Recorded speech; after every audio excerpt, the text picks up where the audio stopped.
ایک کویشچن کیا تھا کہ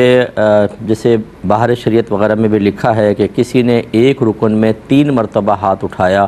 تو نماز فاسد ہو جائے گی۔ ایک رکن سے مراد ایک فرض، جیسے آپ قیام ہے، رکوع ہے، سجود ہے، جیسے اس میں 3 دفعہ ہاتھ اٹھایا تو نماز کے فساد کا حکم لکھا ہے۔ تو وہ کہتے ہیں کہ اگر ایسا کیا کہ ایک دفعہ سیدھا ہاتھ اٹھا لیا، پھر ایک الٹا ہاتھ، جیسے اتحیات میں بیٹھے ہیں سیدھا ہاتھ سے کھجا لیا، پھر الٹے ہاتھ سے کھجا لیا، تو کیا یہ 3 مرتبہ کی تعداد ہے وہ ایک ہاتھ کے ساتھ خاص ہے، یا ایک دفعہ یہ اٹھا، دوسری مرتبہ یہ، تیسری مرتبہ یہ، تو 3 کی تعداد پوری ہو گئی؟ دیکھیں، پہلے ایک بات سمجھ لیجئے کہ اصل میں نماز میں کوئی بھی ایسا عمل کرنا کہ اگر دور سے اس شخص کو کوئی نماز پڑھتے ہوئے دیکھے تو یقین کر لے کہ یہ نماز میں نہیں، اسے کہتے ہیں عمل کثیر، یعنی بہت ہی بڑا عمل۔ اور اگر ایسا نہیں ہے، سامنے والا شبہ میں پڑ جائے ہے شاید نماز میں نہیں ہے، تو اس کو عمل قلیل کہتے ہیں۔ جیسے مثال کے طور پہ عمل کثیر کی مثال کے جیب سے موبائل نکالا اور اس کو کچھ کر کے پھر بند کر دیا۔ اب جب یہ کچھ کر رہا ہے تو دور سے دیکھنے والا یہ سمجھے گا نماز میں نہیں، کیونکہ دونوں ہاتھوں سے موبائل پکڑا ہوا ہے، یہ عمل کثیر کہلائے گا۔ اور عمل قلیل جیسے بعض اوقات آپ کی جیب میں موبائل ہوتا ہے اور بیل بج جاتی ہے تو آدمی ہلکے سے ہاتھ سے ڈال کر اسے بند کر دیتا ہے، کیونکہ آئیڈیا ہوتا ہے بٹن وغیرہ کا، اور دور سے اگر دیکھیں تو وہ ایسا لگے گا وہ حرکت تو کر رہا ہے لیکن نماز میں بھی نظر آ رہا ہے، اس کو عمل قلیل کہتے ہیں۔ عمل کثیر سے نماز ٹوٹ جاتی ہے، عمل قلیل بلا ضرورت کریں گے تو مکروہ ہوتا ہے، نماز نہیں ٹوٹتی، اور اگر ضرورت کے تحت ہے تو بالکل جائز ہے، پھر اس میں حرج نہیں ہے۔ ابھی جو بھارت شریعت میں ہے کہ ایک رکن میں 3 مرتبہ ہاتھ اٹھایا، تو فقہا نے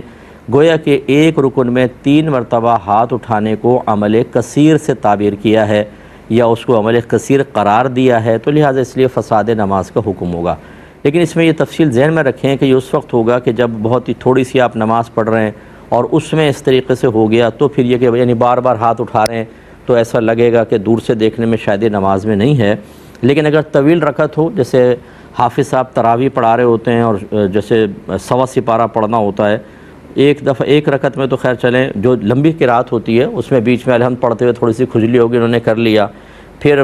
2 3 4 5 منٹ گزر گئے، پھر ہلکا سا کھجلی ہوئی، ایسا کر لیا،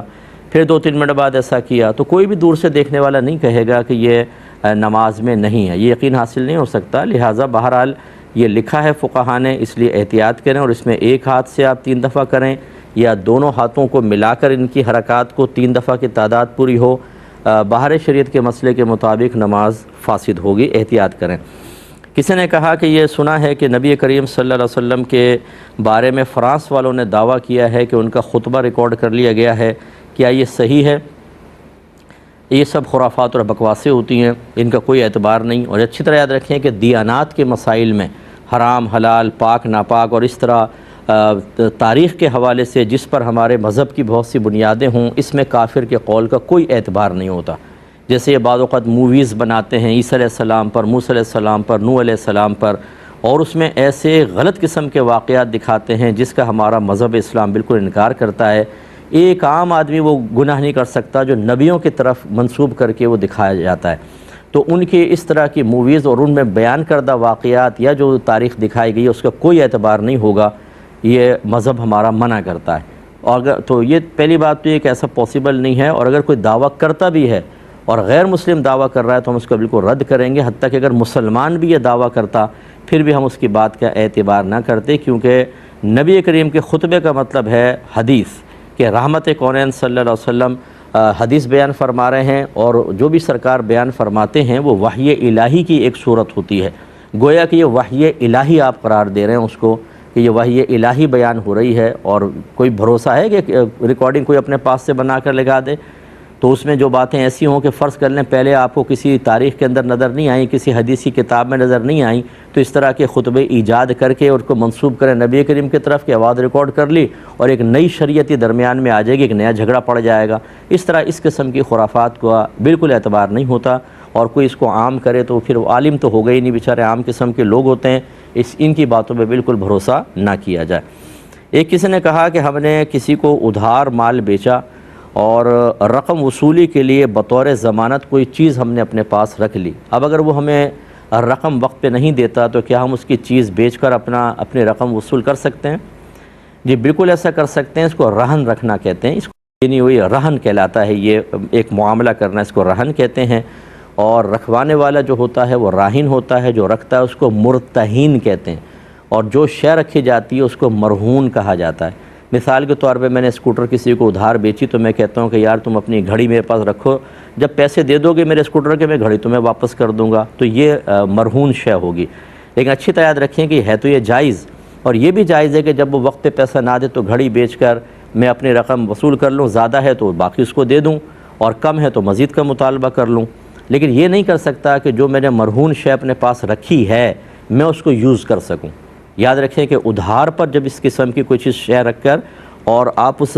ضمانت والی شے سے نفع حاصل کریں گے تو یہ اصل میں قرض اور ادھار پر نفع حاصل کرنا ہے، جس کو حکم حدیث کے مطابق سود سے تعبیر کیا گیا ہے، تو ایسا شخص سود کھانے والا شمار ہوگا۔ اس سے ہمارے وہ بھائی بہن ذرا درس حاصل کریں۔ کبھی کسی کا مکان گروی رکھ لیا، کبھی کسی کی گاڑی رکھ لی، کبھی زرعی زمین رکھ لی۔ چودھری حضرات ہوتے ہیں بہت سے، بیچارے گاؤں کے غریب لوگ ہوتے ہیں، کہتے ہیں بیٹی کی شادی کرنی ہے، آپ زمین ہماری گروی رکھ لیں، اتنا پیسہ دے دیں۔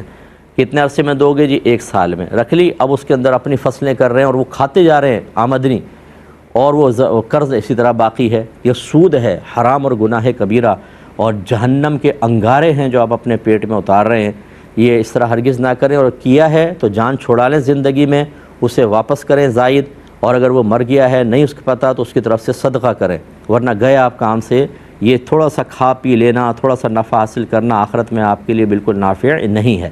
ہاں یہ ہو سکتا ہے کہ مثال کے طور پہ میں نے کسی کو 50 لاکھ روپے قرضہ دیا اور اس نے ایک مکان مجھے دے دیا کہ آپ یہ گروی رکھ لیں، میں جب اتنے عرصے میں دے دوں گا، نہیں تو میرا مکان بیچ کے وصول کر لیجیے گا۔ میں نے کہا ٹھیک ہے۔ اب میں نے اس کو کرائے پہ چڑھا دیا، اور اس کے کرایہ جو آ رہا ہے وہ میں اس 50 لاکھ میں سے مائنس کرتا جاؤں۔ مثال کے طور پہ 1 لاکھ مہینہ پر میں نے کرائے پہ مکان چڑھا دیا، تو میں جیسے 1 لاکھ کرایہ آیا تو اب اس کے 49 لاکھ رہ گئے، پھر 1 لاکھ اور آیا تو 48 لاکھ، یعنی وہ اسی کے قرض کی مد میں لیتا رہوں تو صحیح ہے۔ یہ نہیں کر سکتا کہ 50 لاکھ قائم ہے اور یہاں پہ میں کرایہ بھی لیتا رہوں، یہ حرام اور سود اور گناہ کبیرہ ہوگا۔ امید ہے کہ آپ تفصیل سے بات سمجھ گئے ہوں گے۔ ایک کالر ہمارے ساتھ ہے۔